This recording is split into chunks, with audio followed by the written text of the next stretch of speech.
You kind of have to look for the general essence of the house. Like, what was the architect trying to do? Can it feel transitional without being a cold modern box? Hi, everyone. I'm Amy Devers, and this is Clever. Today, I'm talking to Amanda Leigh and Taylor Hahn of House of Rolison. House of Rolison is a woman-owned design-build property development company based in Los Angeles, led by Amanda and Taylor, partners in life as well as partners in business. House of Rolison carries out avant-garde and innovative housing projects through transforming forgotten-about places back into real living spaces. Their mission is to imagine tomorrow's habitats, and their calling is to preserve a home's soul. They design homes that are aligned with our time and yet still true to their environment. And the results are stunning, warm, elegant spaces with a modernized design aesthetic that still feel connected to their own histories and landscapes. Only a couple of years into it, they've already completed a handful of gorgeous renovations, which you can feast your eyes on at houseofrolison.com. Amanda has a background in ground-up construction, while Taylor has a background in architecture and software development. Together, they complement each other's talents. But the real magic comes together through a very supportive and collaborative dynamic with each other and with their 40-person crew of crafts and tradespeople. No wonder their homes have soul. They're built with love. Here's Amanda and Taylor.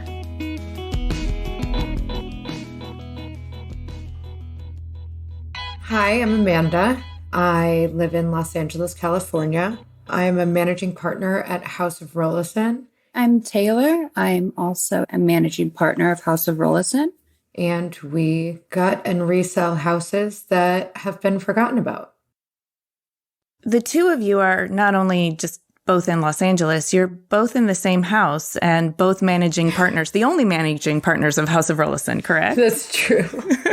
That is true. Very true. It's very much your thing that you built together. So I'm excited to learn all about that. But before we get into your union and all that you do together through House of Rolison, I'd love to know a little bit about you individually before you were a team.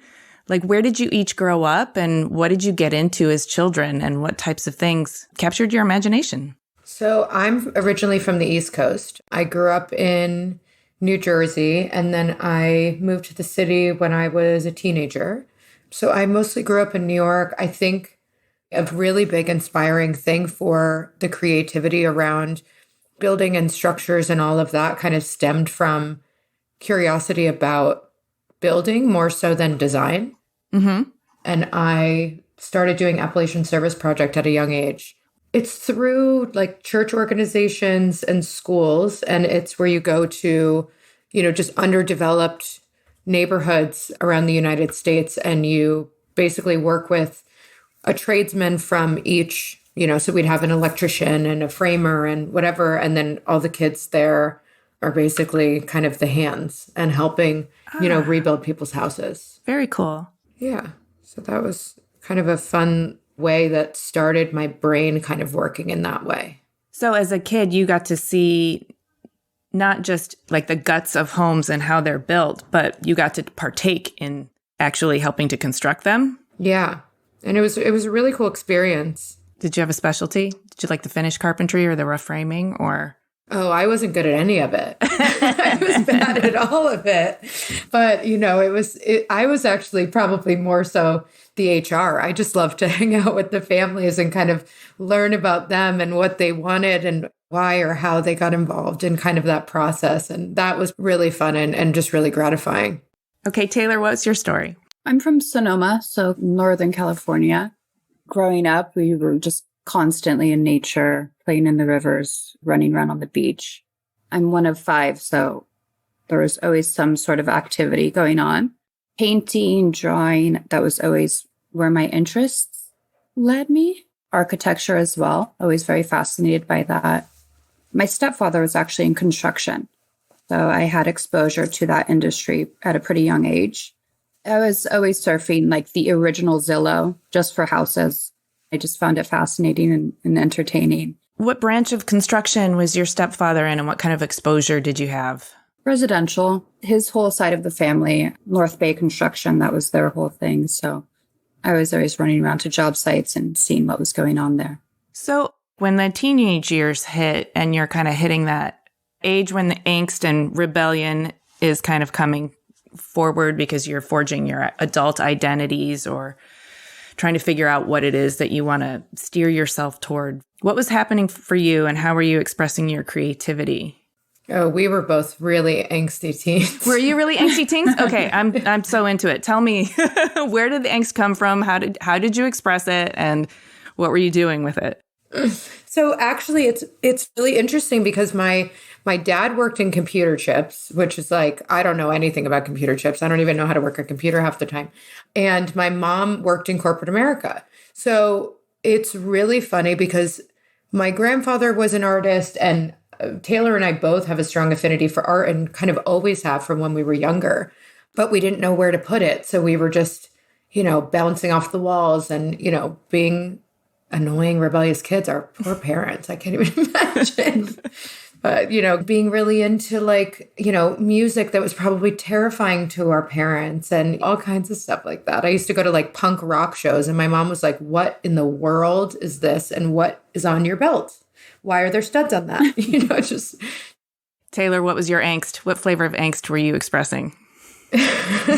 There's many different phases. I feel like you're much more like of an introvert. Definitely. Yeah, I would express myself through, painting. I was very into art classes and whatnot and just being submerged in nature. I loved it. That's where I found my peace. So can you tell me about how you met each other? This is a good one. Oh my gosh, it's hysterical. So as I went through my eras and types of building and construction and all the things, I was actually a director of development for a company, and we worked between New York and California and a little bit in Colorado. And my friends were like, Amanda, you focus only on work and going out with your friends and nothing else. Go on a date with somebody. And I was like, no, I'm so awkward. I'm never going to talk to people. And also gay women are terrifying. And I didn't know how to kind of do that. Mm-hmm. So it was really funny because I had mostly just been in kind of back-to-back long-term relationships and it was never really like a dater, So my best friend made me download a dating app. I think it was Hinge or something. Shout out to Hinge.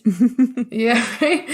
And it was, Taylor was one of two people that I matched with. And we literally spoke for a month straight before we'd met because I was out of town for that month in Oregon visiting my family. And then I deleted the app and I was like, I'm going to meet her and we'll see what happens. How long ago was this? I think 4.5 years ago. 4 years ago. Yeah. Okay. And Taylor, what's your side of the story when you got matched with Amanda on Hinge and you were out of town? What was happening? I mean, I think at that point, neither of us were looking for anything more than casual, or at least we weren't able to admit that. So we were just chatting back and forth. And then we eventually decided we were going to meet when she had a business meeting in town. And I was back in Berkeley. That's where I was living at the time. I was actually doing some software. And then we decided to meet up one day and I was extremely nervous.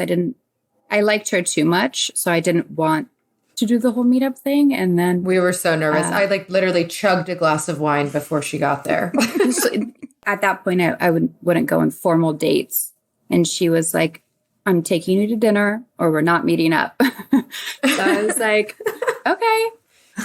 Yeah, I didn't want to go and get drinks or do some I don't know. It just be casual. I wanted to be able to sit down and have a conversation. And she was like, okay, Miss Formal. And I was like, ooh, this. But I loved it. It's not, it wasn't what I was used to at all. So I could tell she would challenge me in that way. So how did you learn that she would challenge you? What was the chemistry like on that first date? And was the restaurant a good one? We never made it to dinner. We initially met at that hotel that she was staying. We got a few appetizers and then went to a wine bar. But it was on the premise of doing an actual date. Yeah, we just talked. But she was just very different than anyone I had ever talked to or dated. She was on the phone when I first walked up, actually, and was on an important business meeting, which I later found out she was talking to her friends. But I was like, who is this woman? And then we ended up not leaving each other's side for the next week. And then we went on a road trip across the country, and then the pandemic happened. Oh, wow. Yeah, it was crazy. That's kind of an intense beginning. I'm so fascinated. I have another couple that I'm friends with, and they always say, if you want to test your compatibility, travel together. And I think road trips are also a really fascinating way to travel because there's so much time to just chat and see the same scenery in the car. How did the road trip go? And would you say that really solidified the partnership in some ways, or was it more the pandemic? You're stuck together. It was actually, I think the timeline was that we stayed in San Francisco. I ended up being there for a week, and we spent like every day together. And then I had to go back to New York for work. And I asked her if she would fly to New York, and I never drove my car in the city. So I was like, and drive it back to California with me. So she flew in, and she finally agreed reluctantly to go on this like cross-country road trip with me, which was just, a long shot excuse to spend more time together. And the day that she landed, they announced the pandemic. Oh my God. Whoa. Isn't that crazy? So we actually started living together. Was it 2 or 3 months? It was like 2.5 months. We moved into my parents' beach house with my brother. So that's how our relationship started. Whoa. Yeah. We all got real close real fast. We have matching tattoos. Thankfully, yeah, we do. Oh, so funny. Yeah, it was really crazy. We ended up going to Delaware, Rehoboth Beach. Never been there in my life. And Taylor and I were upstairs. Patrick was downstairs. We didn't know each other like that well. But at this point, I think we'd known each other for like 2 months. And then we were living together and not allowed to speak to anyone else but each other. Well, I think that could have been a make or break moment, the pandemic, when you get that much togetherness. Oh, yeah. It sounds like it was probably a good thing for the two of you, because here you are. I'm wondering if you can talk to me about how you discovered your collaborative dynamic and your mutual love for construction and renovating. How did that come up? Because at the time, you were doing software when you met, right, Taylor? Right. So I was consulting for various architectural firms. So I would go to a conference about the built environment and, how technology could advance it. Mm-hmm. So I was learning a different aspect of it. And then your company, Amanda, I started working with them a little bit. Yeah, you were doing software and then also like a little bit of procurement. So like ordering materials and stuff like that. Because Taylor has like a very amazing design eye. Mm.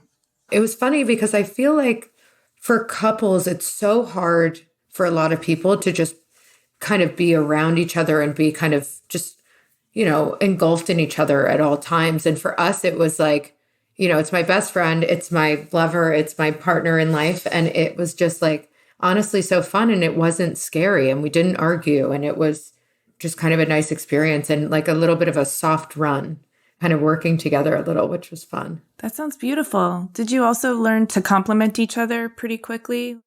100%. We've always had a really good balance between the two. She excels in places that I don't excel in and vice versa. I'm very analytical. And so I like scheduling and the logistics and the nitty gritty. And she's very high level and gets it done. I don't write anything down and I try to keep everything in my brain and I just kind of go. Yeah.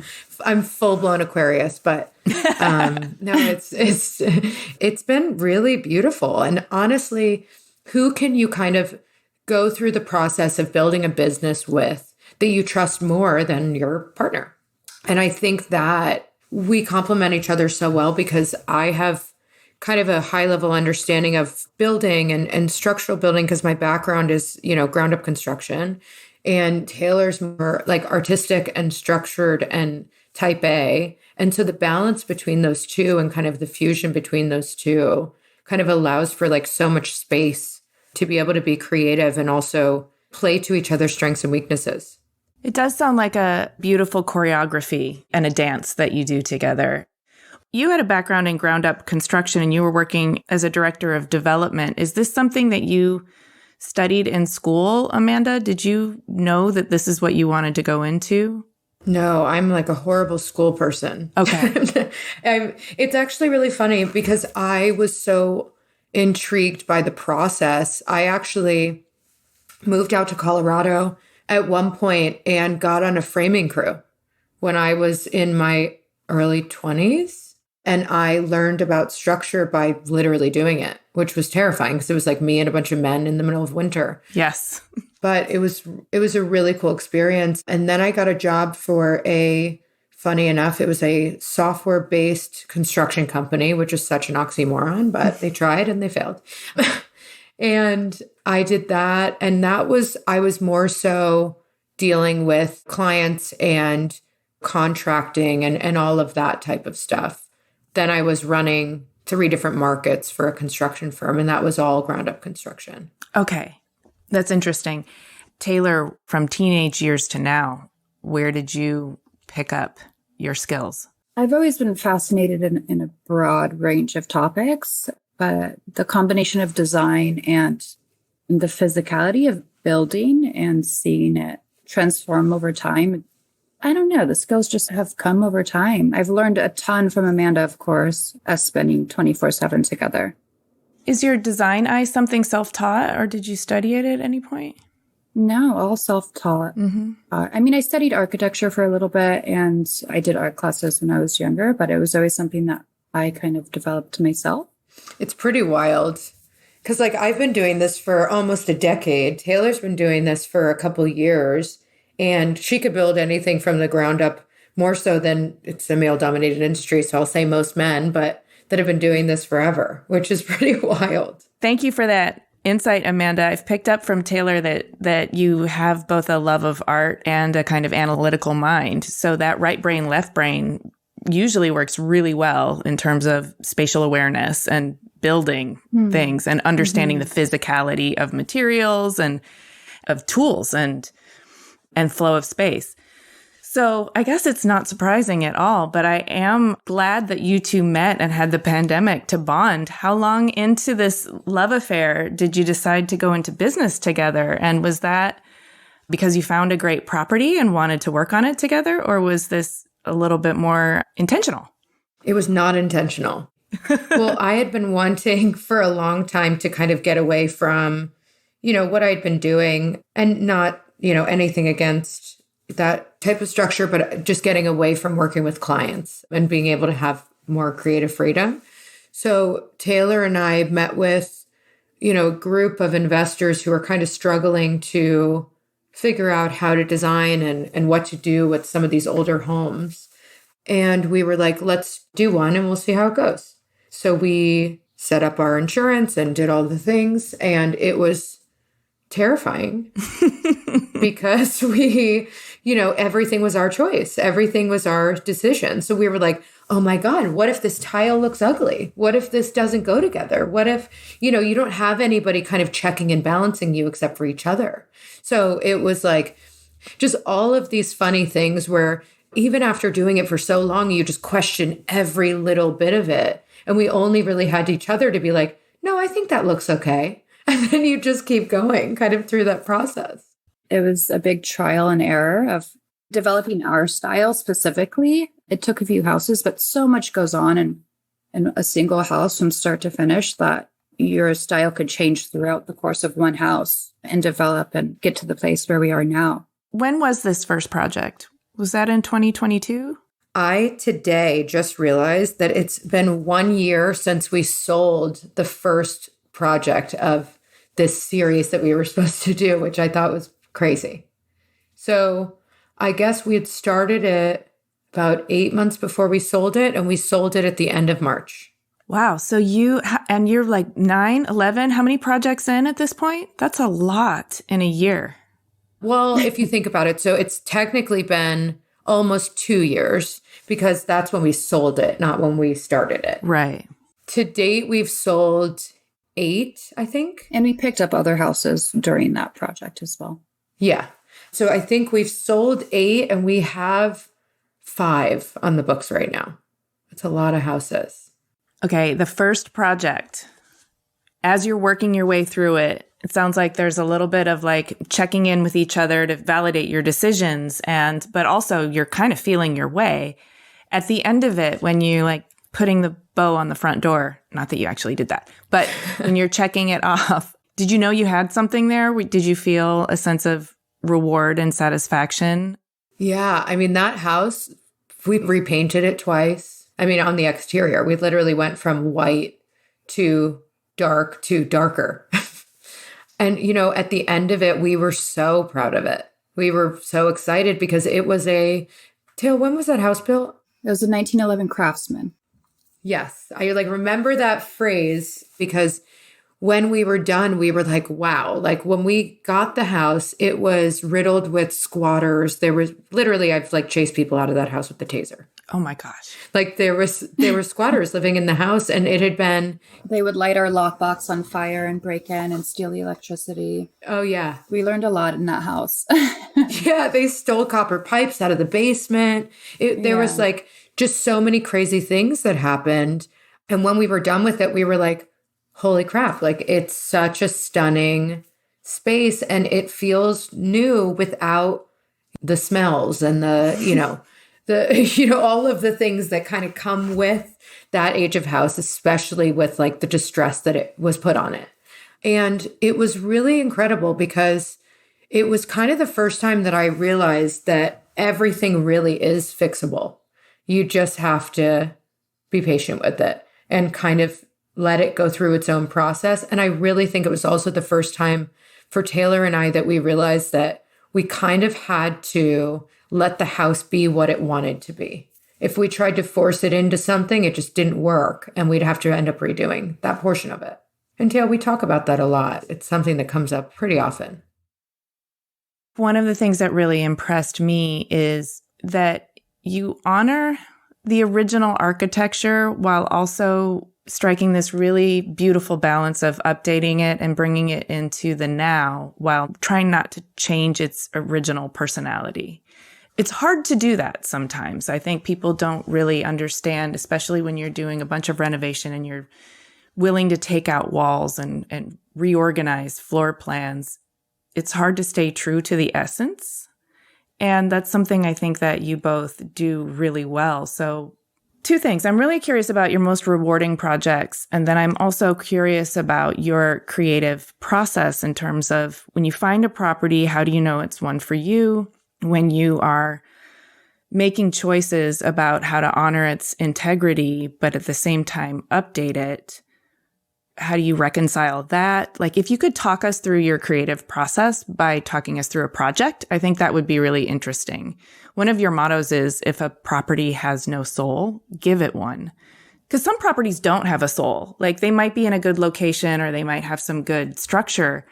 But if it doesn't have a soul, it's going to feel cold and heartless. And so giving it a soul. A lot of properties have no soul. I know. It's really interesting because most people that renovate houses do not do it in one shot.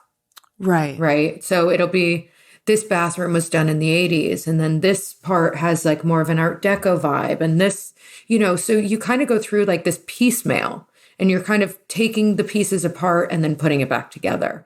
And that's really, I think, what we see. So you kind of have to look for like the general essence of the house. Like what was the architect trying to do? Like, is this a Spanish? Should it be a Spanish? Is this something traditional? Is this transitional? Can it feel transitional without being, a cold modern box? Like, should we add beams to the ceiling? There's all these kind of elements in question. Taylor, I think you would speak better on this, but I think Beechwood is probably a pretty rewarding one. That was pretty wild experience for us. It was a fun one. Yeah, there was a lot of architectural things about it that were interesting. And then also bringing back in the kind of Spanish revival elements, through the lighting and sourcing the doors and matching the existing doors. But that was a Spanish from the beginning. So I feel like that house already spoke for itself, which is different than some of our other projects. But because it spoke so deeply to itself already, I think it was easy to kind of delve into that. We were like, okay, this is the box that we are kind of putting it in. But the funny thing about it was really the first time that we were able to, work a lot with the architectural salvages and kind of, I think that house was built in like the 30s. We were super set on buying light fixtures from that time and matching the door handles from that time and buying things that were reclaimed that we could refinish. And it was really interesting because it's almost like, if you look kind of up at the lighting and kind of around, it feels a little bit like a time capsule, but it doesn't feel drab and it doesn't feel older, and it feels like there's still a freshness to it. And that was pretty cool because we were able to, bring in some like Wallace Neff lighting and add a new iron gate and kind of do a lot of these things with the bones of what were already there without pulling too much away from it. It's beautiful to hear that because I think so much of this soul that you speak to is also kind of honoring the period in which it was built, but maybe, with a little bit of license, not necessarily needing to be so rigid with it, but making really meaningful choices about all of the objects and fixtures that become the jewelry and adornment of a home.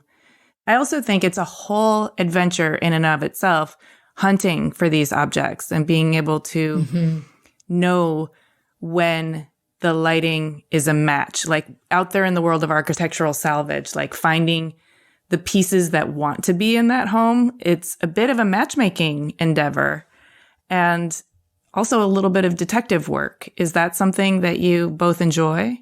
Very much so. Yeah. It's also cool because a lot of the architectural salvages, we've developed such a close relationship with them that they'll let us take stuff out on consignment. And, we're both such visual people. So we have to be like, Tail, hey, hold this up. Let's see if this looks great in here. Or, and just moving so many objects in and out of the houses. We put like a 5,000 pound, 10-foot round fountain in the front of that property, which was, terrifying because it was so expensive. And we were like, is this going to look absolutely ridiculous? But it was such a showpiece when you came down that driveway. You were like, holy hell, where'd you get that? That must be really fun too, not just for the home itself, but to also find new loving homes for these orphan pieces that are out in the world. I firmly believe that objects have energy, and it makes me sad to see orphaned objects that have good energy and they need somebody to help them find their match, their home. We are a zero waste company, which, we do have a warehouse full of tons and tons of things that we should probably get rid of that we haven't. But at the same time, we won't, like, anytime we're taking a house apart and it has, original tile or original toilets and sinks and kind of all these things, we will call the architectural salvages and have their teams come and remove them before we start going through our process. I love to hear that. Yeah, it's really like an homage to how it was built and all of those things and kind of its time period. I think it's just so important. I used to do construction and I would get, some people really enjoy demolition, and I do to a certain extent. It's very satisfying when something needs to go to just be able to rip it out really quickly. But I would get really literally upset and sick to my stomach when people would destroy perfectly good fixtures, toilets, tile, things like that when it could have been saved. I know it's a proposition to save those things, but I really appreciate that that's something you're spending your time and energy doing. I'm also really curious about this warehouse. It sounds like an amusement park. Is it organized or is it chaos? I mean, it wasn't organized. Yeah. It goes through ebbs and flows. Are you currently living in a place that you've renovated, or is this a project you're living in? Both. We never want to sell it, so it's our home, but we're currently living through a renovation. So we're very much living and breathing in our craft. It's an amazing property. There's a lot to do with it. What have you started with? The carpet, number one. So there's this gorgeous living room downstairs, very big, but there's carpet throughout. We even have carpet in our bathroom. That was a weird thing they used to do. Yeah. So the whole downstairs is done with the flooring. We're doing the laundry room right now. There's a bar, like a funky bar in the living room. It's like a sunken living room with an even more sunken bar. So that's what we're working on right now. And then the kitchen is next. Amanda's building her wine room downstairs. So that's been an adventure as well. What year was the home built? 50s, actually. 56, I believe. And it sounds like a mid-century with this sunken living room and sunken bar area. Very mid-century vibes. Original owners. They're a very interesting couple. It was a couple who has, from the little I know about them, they have no children, no family. So when they passed, all of the proceeds went to charity. Oh. So it was like 7 different charities that were selling this property. Well, I'm glad that it's in good hands and that you're taking care of it. How hands-on do the two of you like to get? Probably more than we should. Sometimes. Yeah. I mean, a lot of it, when we're more hands-on, I think is more so like in the finishing stages. You know, sometimes you have a bad week and you're starting demo in a house and you just grab one of the hammers and go for it. But that's my favorite day of the week, is when I get to grab a hammer and join the demo crew. So I understand you're living in a project. You have 5 more in the works. Yeah. In various stages. Yeah. And we also have a couple who's a close friend of ours, and they're having a baby very soon. So we decided to help them out too. So we technically have 5 plus ours plus theirs. It's a little crazy. But we don't subcontract any work out. Sometimes we'll subcontract some licensed trades, but all of our crews are full-time. So we have about 40 guys that work for us full-time. So that's amazing that you're employing 40 full-time trades and craftspeople. I'm really curious about the sort of balance of the trade labor and also your dynamic with them. It's an important thing to make sure everybody who's working on the home, especially if you're imbuing it with soul, they've got to build it with love. So that dynamic is crucial. Can you talk to me about that? We are so grateful for the group of guys that we've kind of found. And I feel like in this industry, there's this really odd dynamic that normally happens with construction companies where the people actually doing the labor, or your foremen or your project managers, they're really looked at as kind of like your grunt, and not as like the reason why this company exists. You know, if they didn't have the skills and they weren't able to do the carpentry work and they didn't handle these things with care, I mean, they're the reason why we're able to do this. And I think that they know that we feel that way about them. Every time we sell a house, we have a barbecue with all of us together. And, you know, we spend so much time with them that it's really special. You know, we shower them with gifts and branded House of Rolison things. And, you know, it's funny because most construction companies are like, oh, I don't want to wear this stupid shirt. But the guys love it. It's really fun. I love that for so many reasons. I've been on all sides of the equation as a designer, a craftsperson, and trade labor. And so I know what you're saying when you say most construction companies treat their trade labor like grunt workers. And yet tradespeople, they have to be such brilliant problem solvers to actually make an elegant solution out of electrical wiring or plumbing or whatever, especially on an old house. And there is so much skill and experience and expertise that they've built up over the years. And if you honor that and work with it, and they have a sense of pride of craftsmanship and pride of creative license and ownership, and they're working collaboratively with you, then everybody's able to achieve a much more magical outcome than when they're just forced into following a recipe because somebody said, I drew it up, and so you have to do what I drew up, which frequently doesn't make sense when you're in the field. Oh, yeah. So that I also think, just as it sounds like you do too, if you're going to be in business with people and work with them day in and day out, they should be family. You know, there should be a mutual respect. Honoring what everybody brings to the table is the only way to get the best possible outcome for everybody involved and to keep people around. They need to feel cared for and respected. So I'm really happy to hear that, because I've always felt like, I'm a little bit on my soapbox now, but I've always felt like there's this arbitrary class distinction between trade labor and creative class. There is. And it's utter bullshit. It's like ridiculous, and it makes no sense, and it's completely arbitrary. So oh my God. It drives me crazy. I mean, there's like a lot of, just from a political standpoint, a lot of things that I don't believe in. And when it comes to, just the classing and how all of that works. And, there was actually a movie I saw recently about it, and it would blew my mind. What's the movie? Origin, I believe. And it's just about how, societally we class people, and it's either by race, it's by gender, it's by sexuality, it's by, so many different things. And if you actually look and unpack that, like, who came up with this crap? Like, who decided that? And who decided that you can have the creative liberty to do certain things and other people can't? And, these people are supposed to be laborers. And it's funny because we've gotten a lot of heat from people around us for the way that we pay our guys. And we've stood by that very firmly, that that's non-negotiable, that they're entitled to be paid for what they do and how long they've been with the company.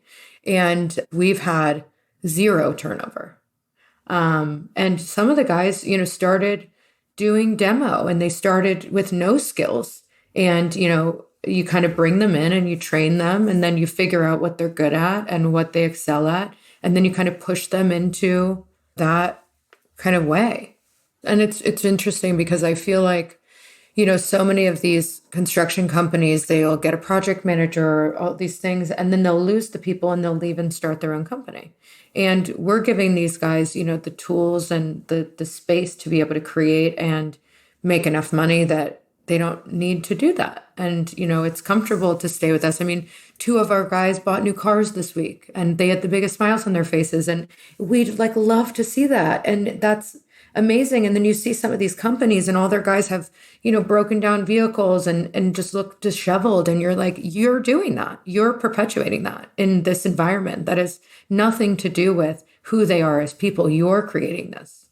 Exactly. And then those people who are not being valued on the job are doing work on homes that you can feel in the energy of that work. Yeah, 100%. So I love to hear that you're taking care of your people. And I love to hear about this mutual respect that feels like it's going on. And I also firmly believe that when you have a dynamic like that, more magic ensues. So that's one of the reasons I think your projects look so warm and inviting and elevated and delicious. And there are so many transitions that are just so artfully handled, that takes real skill in an existing property and old home to manage those transitions, and materials that flow into another material with real kind of artfulness. So it's showing up in your work. You're clearly doing well. You've got more work than you can probably handle. Yeah.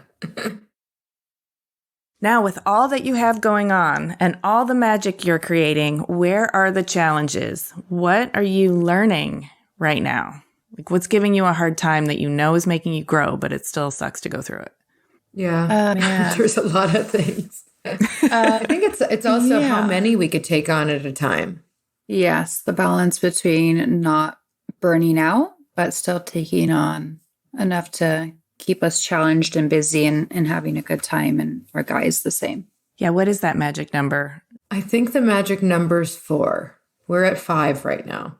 But, it's hard to tell because we're also renovating our own property in sections right now, and we're helping on our friend's project right now. So maybe we could do 5. It's just, we just want to make sure that we have a nice balance between each other and being able to spend time together that's not consumed with work, and also having our projects and being passionate. It's honestly the most incredible part, I think, is also that, coming from ground up, you're staring at the same properties for you're staring at the same walls for a couple of years. Mm-hmm. And with these, we're kind of moving through them, and we have so many guys that we afford the ability to be able to move through them pretty quickly without sacrificing, the work, because our crews are so big.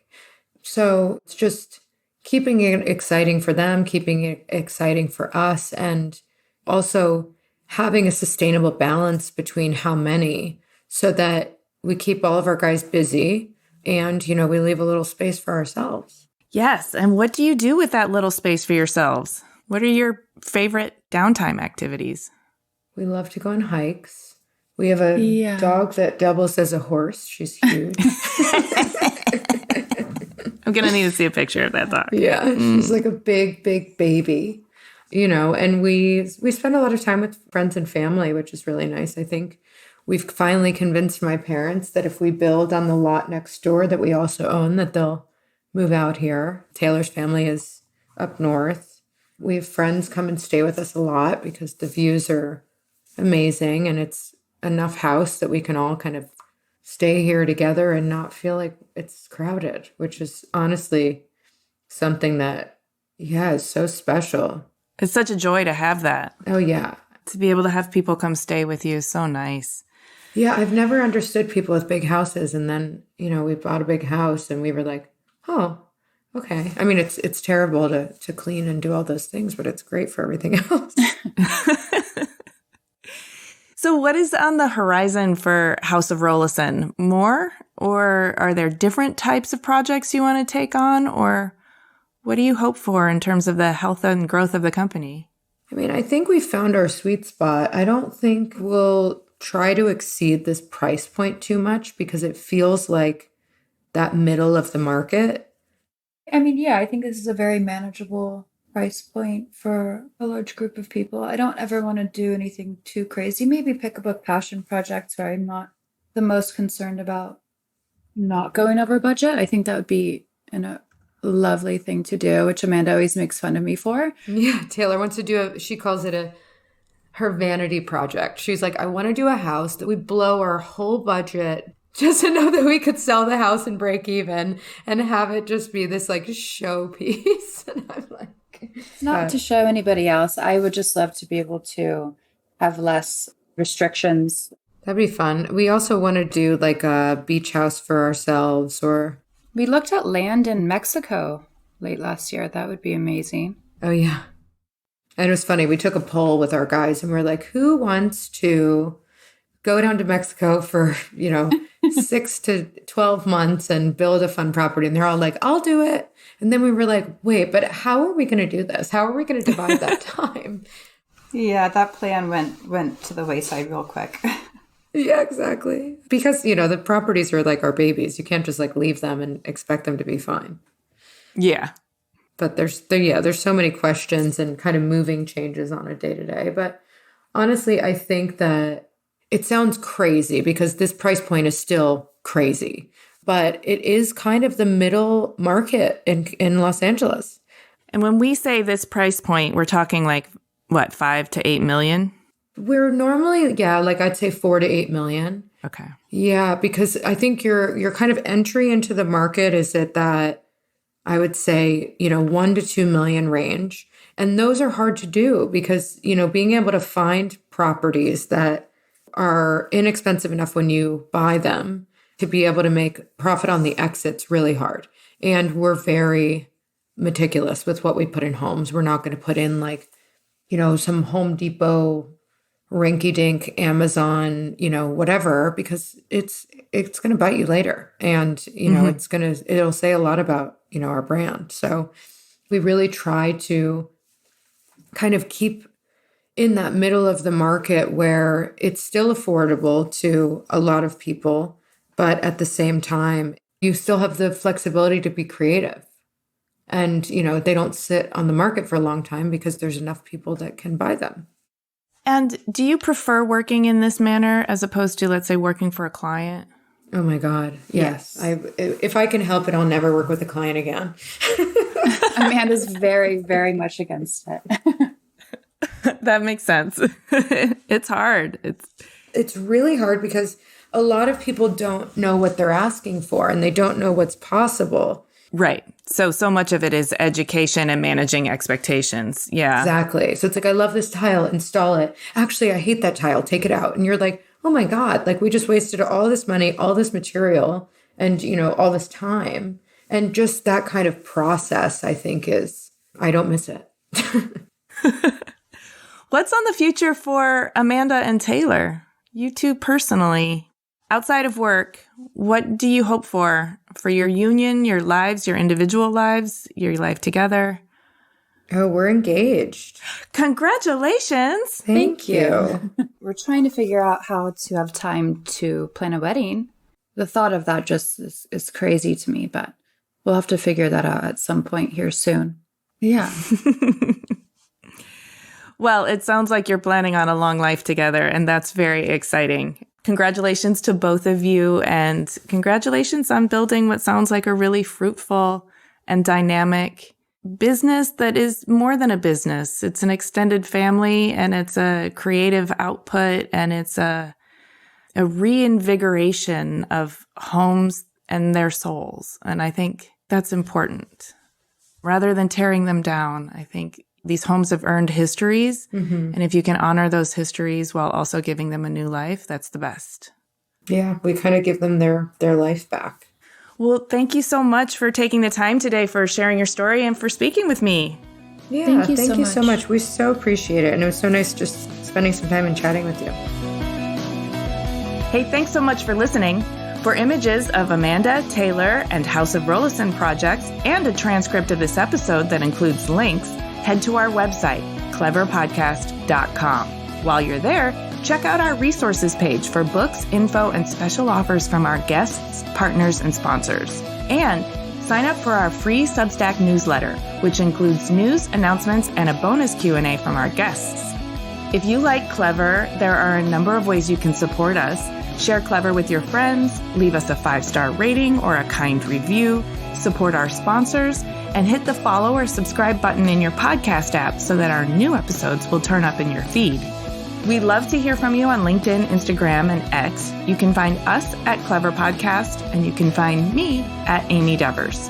Clever is hosted and produced by me, Amy Devers, with editing by Mark Zurowinski, production assistance from Alana Nevins and Anushka Stefan, and music by L1011. Clever is a proud member of the Surround Podcast Network.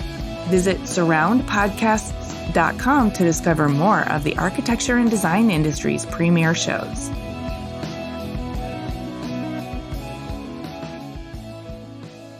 That's my favorite day of the week, is when I get to grab a hammer and join the demo crew.